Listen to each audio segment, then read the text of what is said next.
Okay guys, so I went ahead and I did go ahead and mark out for 4 holes, one there, one there, one there, and one there. I put 2 up close to the neck here and a couple out here. It kind of depends on what you want. I just did it for design. It'll look good when they're brass pins on a wooden handle.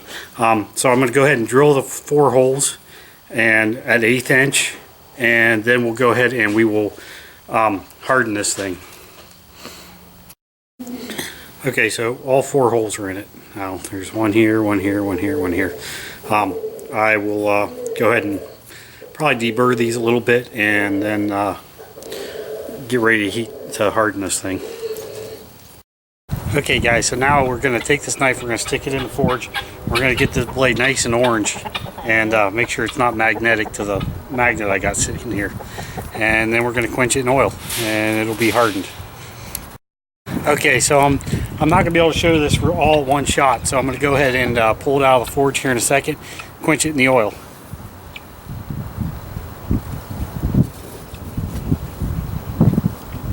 Okay, so it's nice and orange right now. So first thing I'm going to do is take it over, make sure it's non-magnetic, and it is. So now it's back into the oil.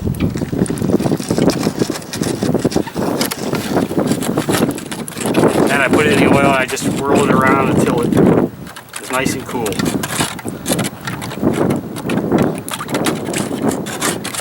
And then you have a hardened blade. Let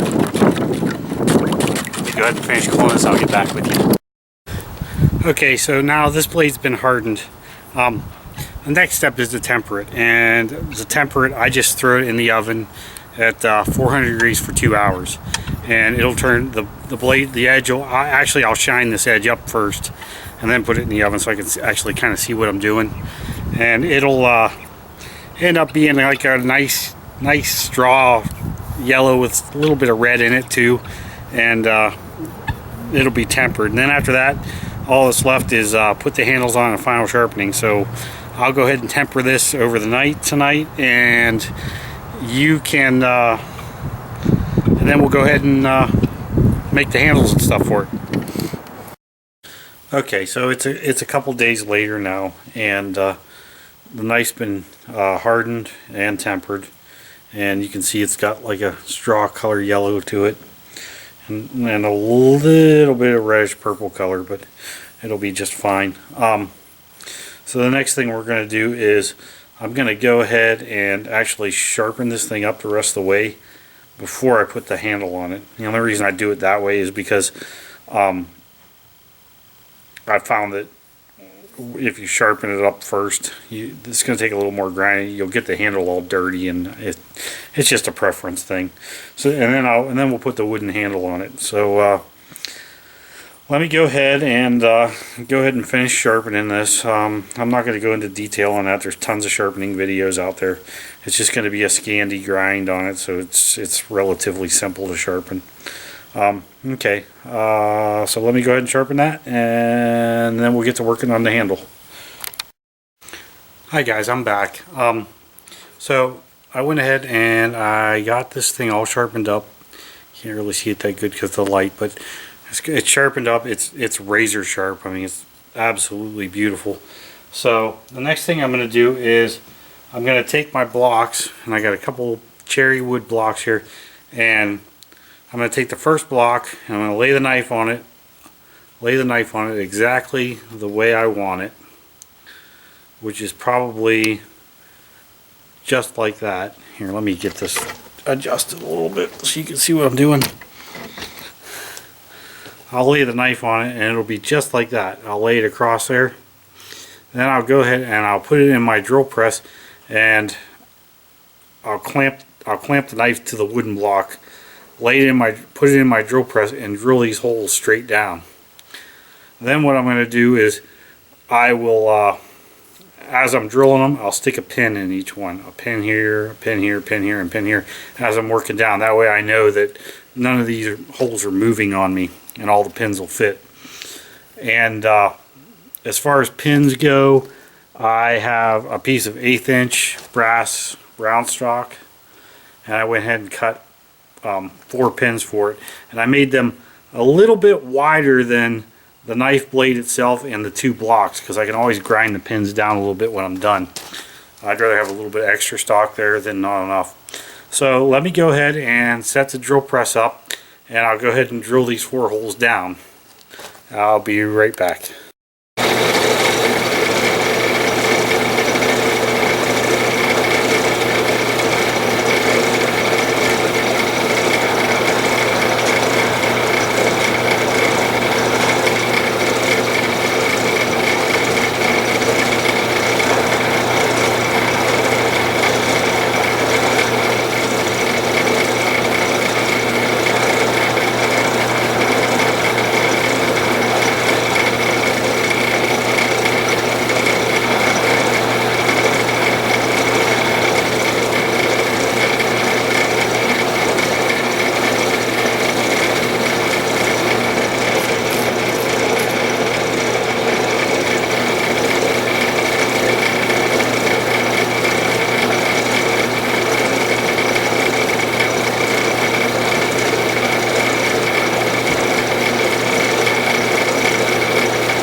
Okay, so as I drilled them, I put each pin in, drilled the hole, put a pin in, drilled a hole, put a pin in, drilled a hole, put a pin in, drilled a hole, and put a pin in. Okay, so the next thing I'll do is I'll take all these pins out, and I will take the blade off. Then I'll stack these 2 wooden blocks on top of each other exactly the way they will go on the knife handle itself. And then I'll flip it over, and I'll go through the hole in our wooden block and drill into the second wooden block, and I'll put a wooden pin in, or one of the brass pins in, and I'll just keep moving along putting a brass pin in. That way I know all these pinholes will sign up. So let me go ahead and do that, and I'll get right back with you. And also, if you're wondering how I keep track of how my blocks are sitting, I put them on the knife the way that I want them to sit, you know, like so.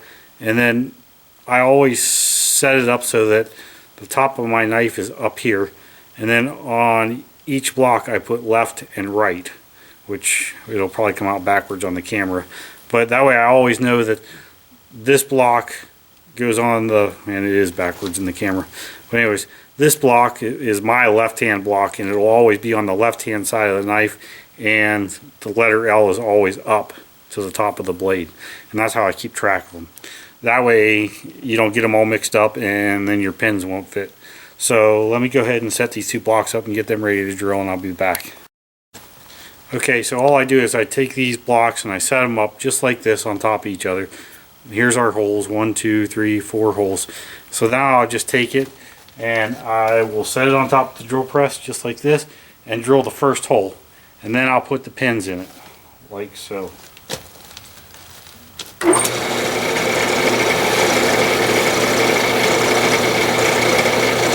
You want to make sure your blocks are good and even though.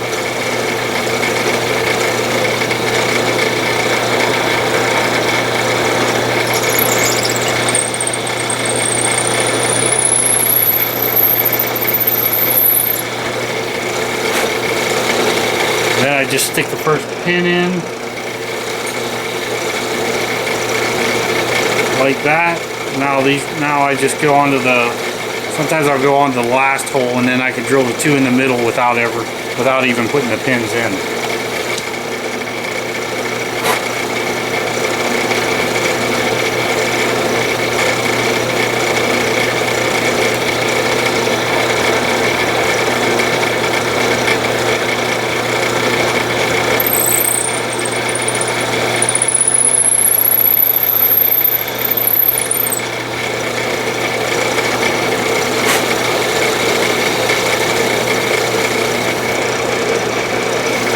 So then I put the next pin in, which is the last set of holes, slide it in there. So now there's a pin in this hole, a pin in this hole. Now I'm free to drill the two in the middle, and they'll turn out just fine.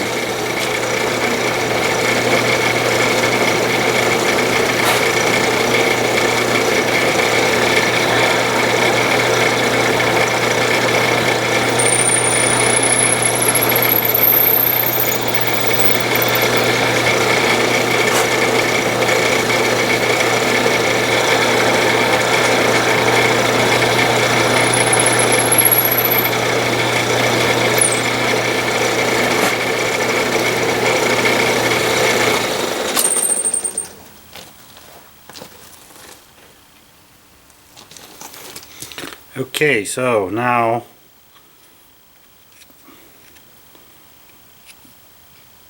all 4 pins fit in there just perfect.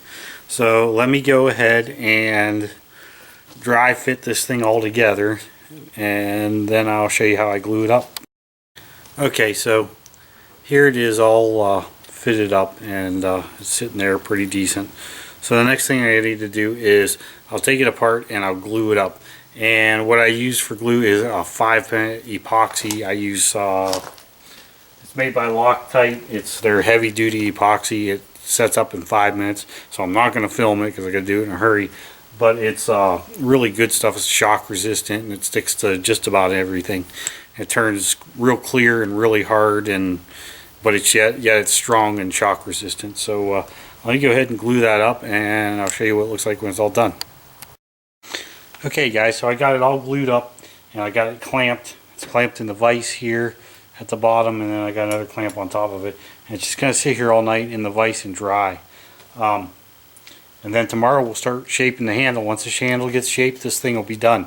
So let me call it a night there, and I'll catch you in the morning when we get ready to reshape this. Okay guys, I'm back, and I took it out of the vise. It's all glued up. It's nice and tight.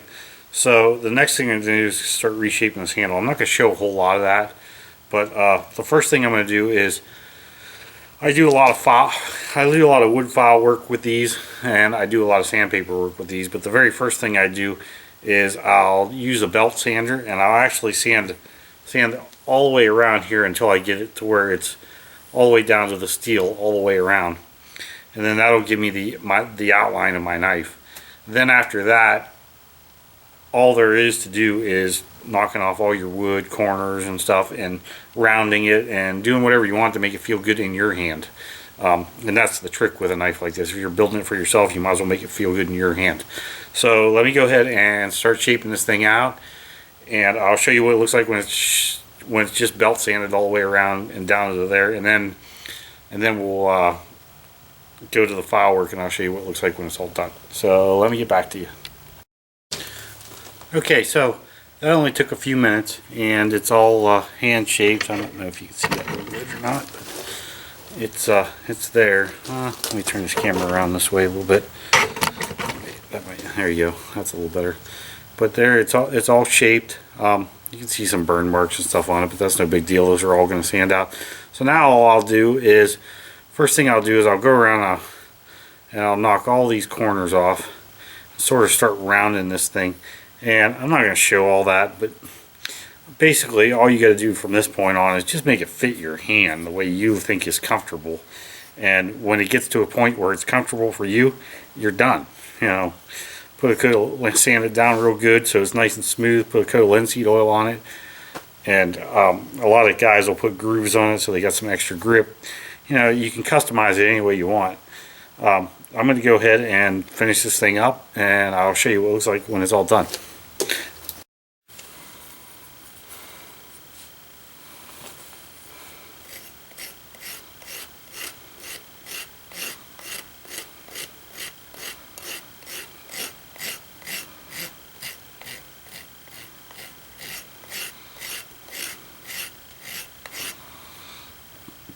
And I just take my time with this and just get it all to exactly where I want it. At this point, you're not in any big hurry because you got the knife basically done. You don't want to hurry it up and then find out, oh, you know, you got in a hurry and it doesn't feel comfortable or something, you know. So, you know, at this point, just take your time and make it feel good in your hand. That's the whole thing, you know. And keep in mind that when you are using this, you're probably going to be carving for, you could be carving for hours at a time. So you want to make it as comfortable as possible. So let me get back to you, and I'll show you what it looks like all done. Okay, guys, I'm back. I got it all done. Here's what it looks like. It's all done. It's my version of a hand forged, full tang, high carbon steel Mora type knife. And just dropped my piece of paper. You know, it looks pretty good. It came out nice. The handle feels really nice in my hand. I put an extra big handle on it because it just fits my hand out nicer that way. I can get a good grip on it. I can still put my thumb on the back of it. I can whittle and do everything I need to do with it. There are only 2 tests for this knife as far as I'm concerned. This is never going to be a batoning type knife for me, because I just won't baton with it. I don't baton with small knives. I don't think it's really worth trying. I'm not a big batoning person anyways. That's why I carry an axe. But anyways, first test is it sharp? Yeah. I'd say it's sharp. I could just peel that off like it's nothing. So yeah, sharpness, we're good. The only other test that I do with my knives is a piece of flint and a piece of steel. If I can get sparks, then I will call this thing good to go. And this thing throws, I don't know if you can see them, but you know what, we're going to turn this camera around, you'll be able to see them here. A little darker. Oops. Let's try this.